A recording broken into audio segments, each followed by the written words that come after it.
Գյորջյան Կասկադ 60 ամիս փուլային վճարում բազմաթիվ առավելություններ։ Քանի որ նշվեց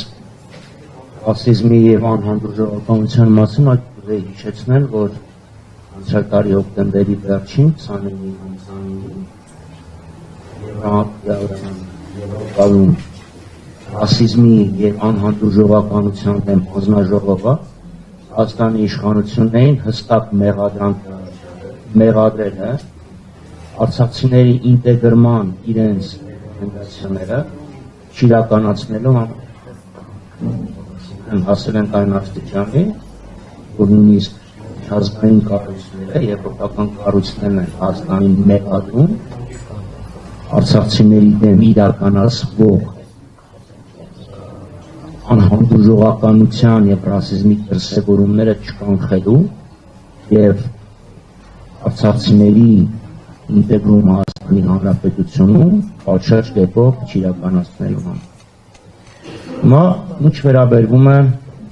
իշխանությունների կողմից վարվող հակաարցախյան քաղաքականությանը։ Ակնհայտ է, որ հայությունը չի ներել Նիկոլ Փաշինյանին,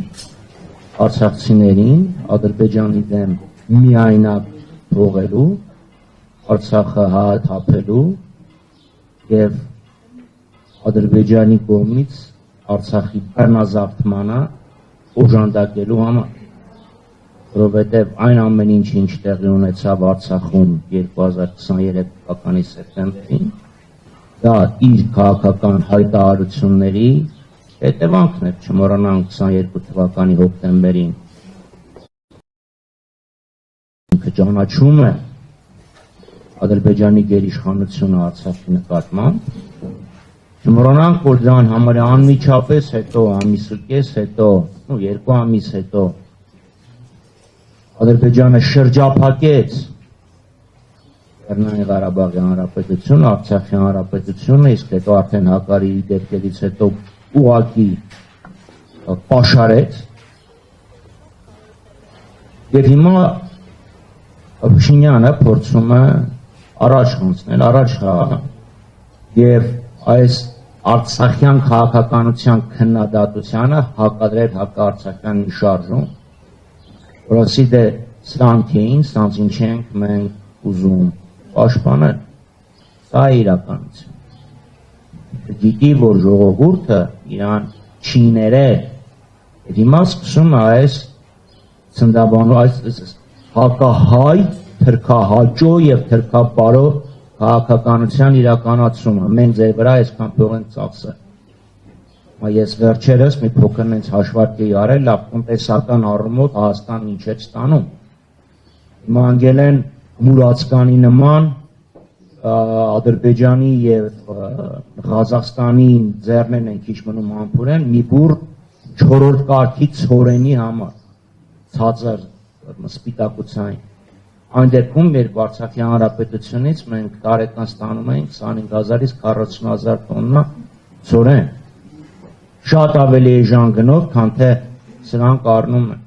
Ես չեմ խոսում մաքսատուրքերի կամ ինչի՞ չէ, խոսում եմ նաև Արցախ եկող ապրանքներից գանձված մաքսատուրքերի եւ սահմանի վրա ավելացված արժեքի հարկը գանձելու մասին։ Վերջիվերջում մեզանից որևէ մեկը Աղավնոյում չի տեսել Արցախի մաքսատուն, որ այն գանձած ավելացված արժեքի հարկը վերադարձվի։ Չմոռանանք նաև էներգետիկ ռեսուրսների մասին։ Իսկ արդեն անվտանգության գործոնի մոնետիզացիայի մասին որ խոսենք, դա է 50 միլիարդ, 100 միլիարդից մի հատ 2-3 հատ զրո էլ ավել պետք է ավելացնենք, որովհետև ադրբեջանցիները մխրճվեցին Հայաստան այն տարածքներից, որոնք ժամանակին Արցախի Հանրապետությունը որպես զրահապաճկոն պաշտպանում է։ Ադրբեջանը մխրճվել է Հայաստան բացառապես իրենց ձևավորված սահմանի, իրենց կառավարված սահմանով, դրա ֆինանսական գնահատականը ով է տալու։ Ամեն դեպքում մենք հույս ունենք, լիահույս ենք, որ այս մղձավանջը շատ շուտով կվերջանա շատ շուտով կավարտվի, վերականգնի Հայաստանում